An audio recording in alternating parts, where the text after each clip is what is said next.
ভাইয়ের আমার, জাহান্নামের ৭০,০০০ লাগাম থাকবে।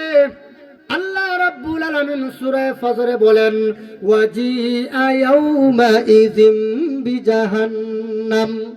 আল্লাহ রাব্বুল আলামিন বলেন, কিয়ামতের কঠিন ময়দানে আল্লাহ রাব্বুল আলামিন জাহান্নামকে হাসরের ময়দানে উপস্থিত করবেন। এই আয়াত যখন নাজিল হলো, আল্লাহু আকবার, তাফসীরে জালালাইন শরীফের 499 নম্বর পৃষ্ঠার 12 নম্বর হাসিয়াতে উল্লেখ আছে। এই আয়াত যখন নাজিল হলো, হযরত আব্দুল্লাহ ইবনে মাসউদ বলেন, আমি দেখলাম আল্লাহর নবীর চেহারা একেবারে বিবর্ণ হয়ে গেছে। আল্লাহর নবী খুব পেরেশান। আল্লাহর নবী বলেন, জাহান্নামকে কিয়ামতের ময়দানে উপস্থিত করা হবে। এই আয়াত শোনানোর পর হযরত আলী রাদিয়াল্লাহু তাআলা আনহু বলেন, ইয়া রাসূলুল্লাহ, ইয়া হাবিবাল্লাহ, আল্লাহর নবী গো, কিয়ামতের কঠিন ময়দানে জাহান্নামকে কিভাবে উপস্থিত করা হবে? এই কথার জবাবে আল্লাহর নবী নিজেই তাফসীর করেছেন। মিশকাত শরীফ ২য় খণ্ড ৫০২ নম্বর পৃষ্ঠার বাবু সিফাতিন নারি ওয়া আহলিহা, এই পরিচ্ছেদের একেবারে শুরুতেই আল্লাহর নবী বলেন, জাহান্নামের ৭০,০০০ লাগাম থাকবে। এক একটা লাগামের মধ্যে আরো ৭০,০০০ ফেরেশতা থাকবে। ৭০,০০০ আর ৭০,০০০ পূরণ করলে ৪৯০ কোটি হয়।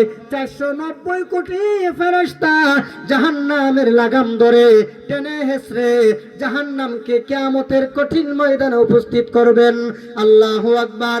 আল্লাহর আরশে আজিমের বাম পার্শ্বে উপস্থিত করবে জাহান্নামকে। জাহান্নাম তার লেলিহান অগ্নি শিখা ছেড়ে দিবে। আল্লাহু আকবার। জাহান্নাম তার জিহ্বা বের করে ময়দানে হাসরকে চতুর্দিক থেকে বেষ্টন করে ফেলবে। জাহান্নাম শু শু করে আওয়াজ করতে থাকবে, কটকট করে আওয়াজ করতে থাকবে। আল্লাহ সূরা মুলকে বলেন, তাকাদু তামাইয়াজু মিনাল গায়জ।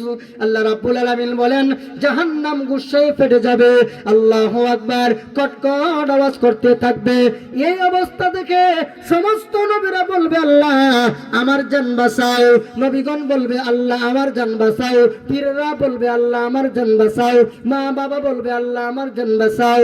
সন্তান বলবে, আল্লাহ আমার জান বাঁচাও। ভাইয়ের আমার, শুধু তা না, যে স্ত্রীর জন্য জীবনের সব কিছু বিসর্জন দিয়া আপনি পরপারে আপনি প্রবাসে যান, প্রবাস থেকে আপনি কত টাকা পয়সা শত গয়না আপনার স্ত্রীর জন্য পাঠান, সন্তানের জন্য পাঠান, তারাও বলবে, ইয়া রব্বি নাফসি, আল্লাহ আমার জান বাঁচাও। শুধুমাত্র কেবলমাত্র আমার নবী, আপনার নবী, বিশ্ব নবী রহমাতুল লিল আলামিন, তিনি বলবেন, ইয়া রব্বি উম্মতি, ইয়া রব্বি উম্মতি, আল্লাহ আমার উম্মতকে বাঁচাও।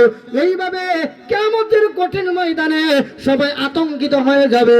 আর জাহান্নামীরা জাহান্নামে যখন তাদেরকে দেয়া হবে, আল্লাহ বলেন, কুল্লামা উলকিয়া ফিহা ফাওজুন সাআলাহুম খাজানাতুহা আলাম ইয়াতিকুম নাযীর। আল্লাহু আকবার।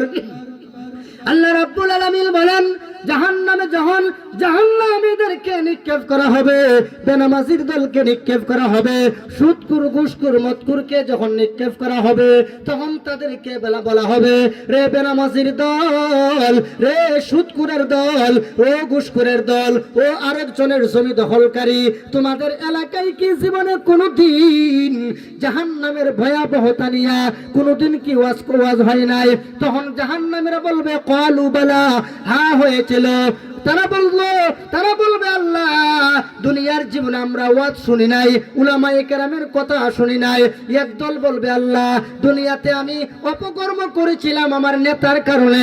আরেক দল বলবে, আল্লাহ আমার বন্ধুর কারণে। আল্লাহ বলেন, ইন্না আতানা সাদাতানা ওয়া কুবারানা ফাআদাল্লুনা সাবিলা। জাহান্নামীরা বলবে, প্রভু গো, আল্লাহ দুনিয়াতে আমার দল ক্ষমতায় ছিল, দলের পাওয়ার দেখাইয়া চাঁদাবাজি করতাম, তো সবল হইয়া দুর্বলের উপর আমি হামলা করতাম।